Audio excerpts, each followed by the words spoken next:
Merry Meet, everyone.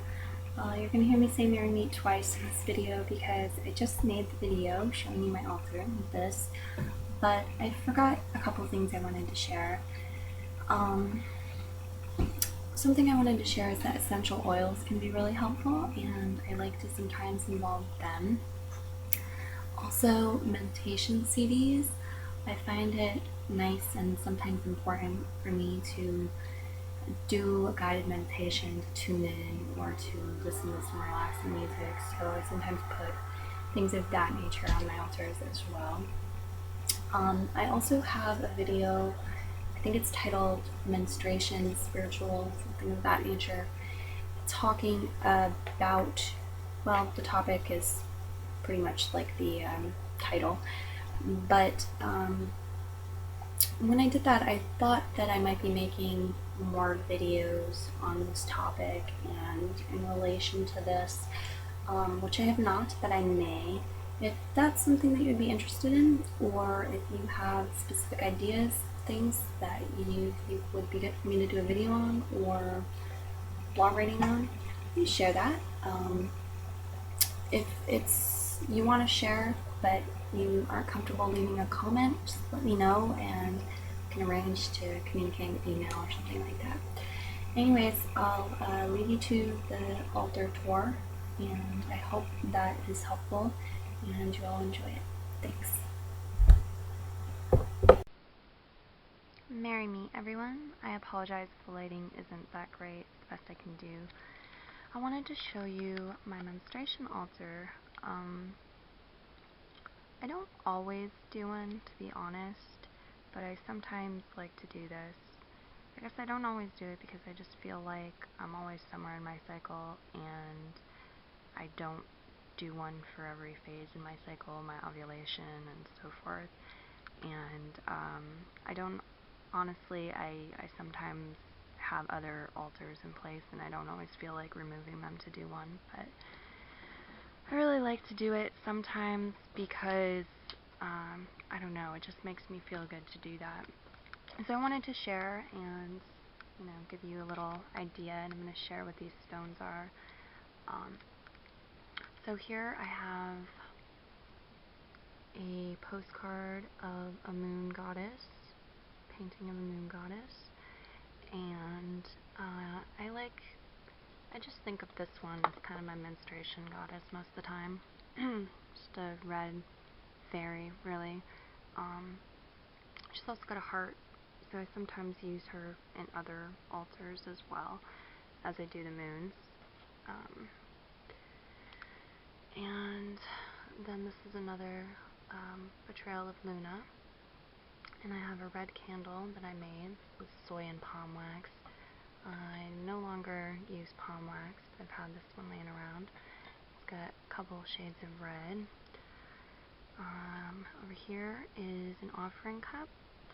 I really like jasmine tea, and I often have it when, well, actually I hadn't had it for quite a while because something had happened with my Japanese teapot, but I used to have it pretty frequently when I was having, when it was that time in my cycle, and it would make me feel better. And I like to just do a little libation, a little offering to Luna on the altar when I have one. So I put it in that.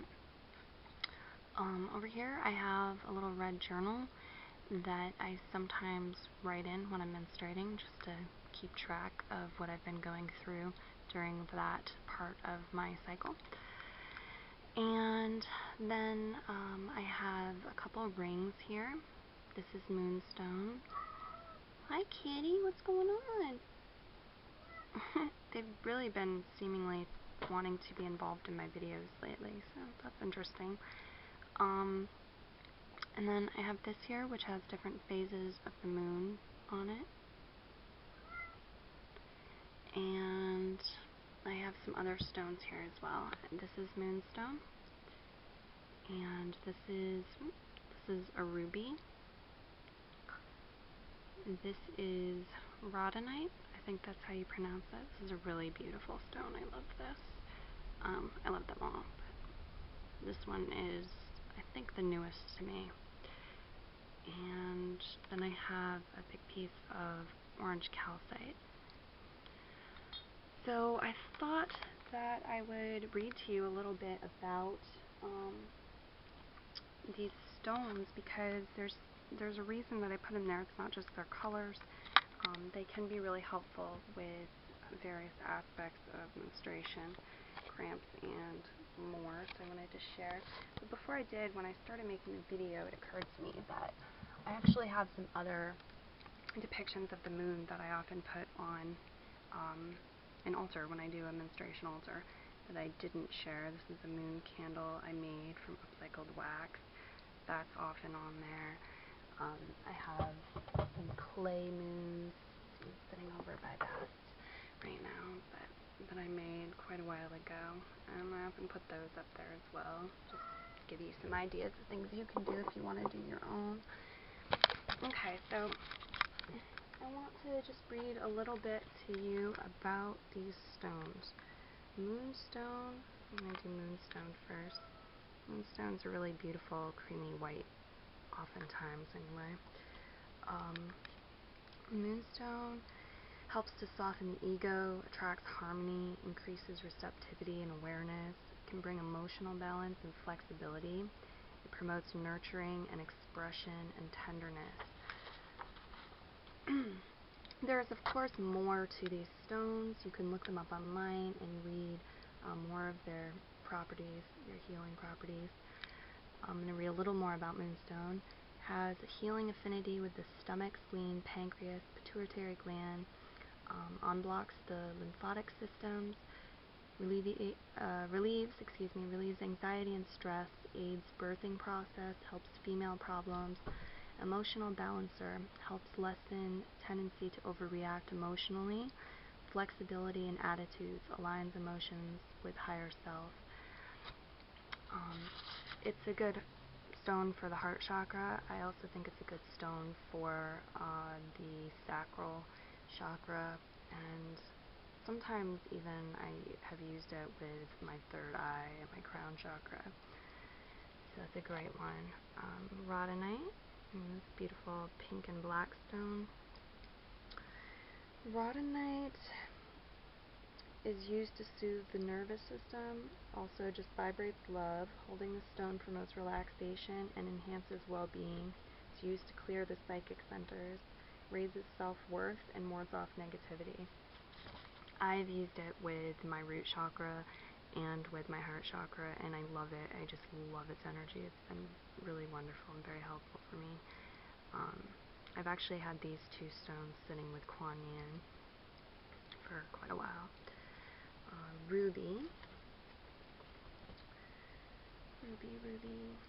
Ruby strengthens the energy field of the body, allowing a better use of the mind's potential. It helps one to be fully aware of our relation to all humanity and used to stimulate our psychic abilities. Also, ruby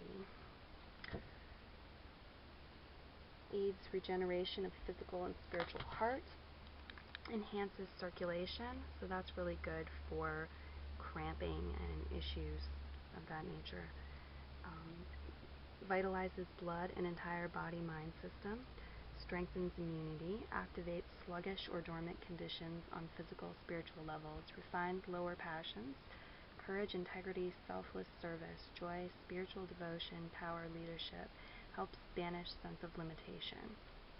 So that's another one I really like to have around. Orange calcite. Again, I really love this one. I'm not sure if I can find anything specifically on orange calcite. You might have to look that up, but I do have something on calcite in general. Calcite. Somewhere here. I think I do.